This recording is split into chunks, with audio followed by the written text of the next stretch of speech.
Hey guys আসসালামু আলাইকুম, welcome back to my YouTube channel. Guys আজকে এত বড় একটা সারপ্রাইজ পাবো আমি কখনোই ভাবতে পারিনি। এই যে কান্না দেখছেন, এটা আনন্দের কান্না। দীর্ঘ 10 মাস পরে ছেলে বাড়িতে ফিরছে কাতার থেকে। এই আনন্দটা বলে বোঝানোর মতন না আসলে। ওর প্ল্যান ল্যান্ড করবে 3টা 40-এ, আমরা 2টা 40-এ বাসা থেকে বের হয়ে যাই। আয়ান খুবই এক্সাইটেড, দাদাকে আনতে যাব। ওর মামার কোলে বসে খুব দুষ্টুমি করছিল, ওর মামা ওকে নিয়ে দুষ্টুমি করছিল, বাইরে দেখাচ্ছিল। ভাবির প্রতিটা মুহূর্ত ক্যাপচার করছিলাম যে ওনার এক্সপ্রেশনটা কেমন। ঢাকা সিটিটা কত সুন্দর, রাতের বেলা না হলে বোঝাই যায় না। এত ক্লিন, এত নীরব, শান্ত। আমরা অনেকটা আগে পৌঁছায় গিয়ে আমরা সবাই একটু চা নাস্তা করি, দুষ্টুমি করি, কিছু সেলফি তুলি, কিছু শর্টস নেই। আয়ানকে দেখেন 3টা 10 বাজে, বাট তার চোখে কোনো ঘুম নাই, সে ঘুমাতেই চাচ্ছে না। আমরা এখানে সেলফি নিচ্ছি, আয়ান আমাদের পিছনে এসে আমাদেরকে ডিস্টার্ব করছে। 3টা 10-এ 3টা 10-এর দিকে আমরা এয়ারপোর্টে পৌঁছায় যাই, 2 নম্বর টার্মিনালের সামনে। আয়ান নেমে বলছিল ফুলটা আমাকে দাও, আমি দাদাকে দিব। অনু তুমি দিও না। আমরা সবাই হাসাহাসি করছিলাম।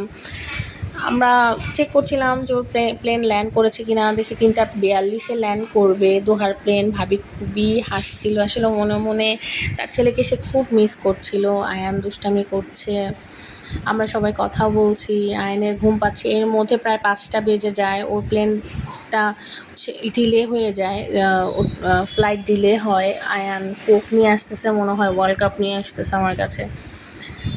এগুলো করতে করতে অনেক সময় হয়ে যায়। আস্তে আস্তে আকাশটা ফর্সা হতে শুরু করে, সকাল হতে শুরু করে। এর মধ্যে ফোন আসে যে অমিত চলে আসছে টার্মিনালের কাছে, আমরা ভেতরে যাই। এই একটা মুহূর্ত আসলে কতটা কষ্টের, কতটা আনন্দের প্রতিটা বাবা মায়ের জন্য, প্রতিটা ফ্যামিলির জন্য। কেউ আসছে বিদায় দিতে, কেউ আসছে রিসিভ করতে, কেউ কান্না করছে দুঃখে, কেউ কান্না করছে আনন্দে। মানে এখানে গেলে আসলে বোঝা যায় সুখ দুঃখ আনন্দ বেদনা সব একসাথে। ভাইয়া আসলে কিছু বলতে পারতেছে না, ভাইয়া খুবই কষ্ট পাচ্ছে, ইমোশনাল হয়ে গেছে, বাট মুখে কিছু বলতেছে না। সে হাসতেছে, ক্যাপচার করতেছে ওদের মোমেন্টগুলা। খুবই আনন্দে ছিল ভাইয়া। ও আয়ান ওর দাদাকে 10 মাস পরে দেখে খুব হতভম্ব হয়ে যায়। আয়ানকে ওর ভাইয়া দাদাকে অনেকক্ষণ ধরে ডাকতেছে, দাদা দাদা করে চুমা দিচ্ছিল। আয়ানকে ওরা অনেক ভালোবাসে। অমিতের জন্য অন্য কিছু প্রিপারেশন নিয়ে রাখে, সারপ্রাইজ নিয়ে রাখে। অমিত খুবই সারপ্রাইজ হয়ে যায় এগুলা দেখে। এতদিন পরে ছেলে আসছে, ছেলেকে যদি স্পেশাল ফিল না করে তাহলে কি হয় বলেন। এই জন্য ওর জন্য অনু কেক নিয়ে আসলো, আমরা সবাই কেক কাটিং করলাম, ওকে খাওয়াই দিল ওর মা। মানে এত এক্সাইটেড ছিল, অনু মোমবাতি ধরাতেই ভুলে গেছে। সবাই আমাদের জন্য দোয়া করবেন, ভালো থাকবেন, সুস্থ থাকবেন। আসসালাম।